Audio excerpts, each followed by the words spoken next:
బ్రతికేవాడు ఎవడు లేడు. అయితే సంభవింపబోవునది నరులకు తెలియదు,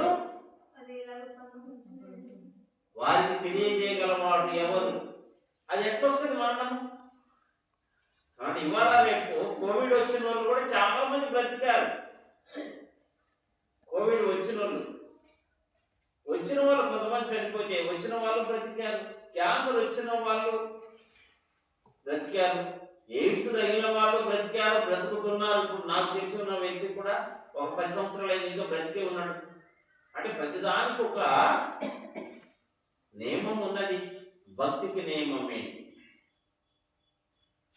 మనము దేవుని నమ్మకం ముందు మీకున్న దినచర్య ఏంటంటే, మీకు నమ్మిన కాడికి పోయారు, మీ పనులు చేసుకున్నారు. ఇవాళ చర్చికి వస్తున్నారు, మనం మీ పనులు చేసుకుంటున్నారు.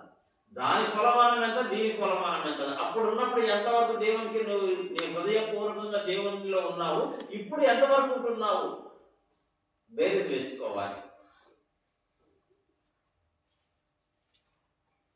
ఒకానొక సందర్భంలో యేసుప్రభుల వారి కాడికి కొంతమంది పరిసయ్యులు, సద్దూకయ్యులు అనే ఒక 2 తెగల వారు వచ్చారు.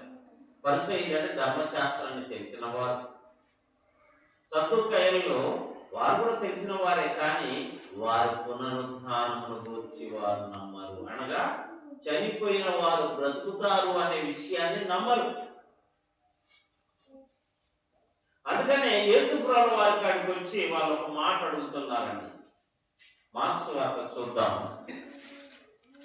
12వ అధ్యాయం ఒకసారి చూడండి. మార్కు సువార్త 12వ అధ్యాయము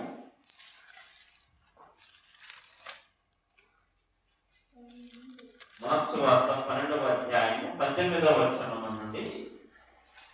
పునరుద్ధానము లేదని చెప్పేది సద్దూకయ్యులు ఆయన యొద్దకు వచ్చి, బోధకుడా, తన భార్య బ్రతికి ఉండగా ఒకడు పిల్లలు లేక చనిపోయిన ఎడల వాని సహోదరుడు వాని భార్యను పెళ్లి చేసుకొని తన సహోదరునికి సంతానము కలుగజేయవలెనని మోషే మాకు రాసి ఇచ్చింది. ఇప్పుడు ఒక ఇంట్లో 2-3 పిల్లలు ఉన్నారండి, అన్నదమ్ములు ఉన్నారు.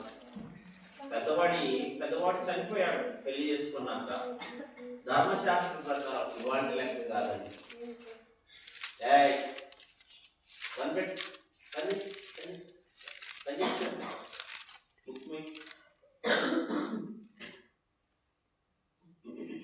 ధర్మశాస్త్ర ప్రకారముగా మోషే రాసిన గ్రంథము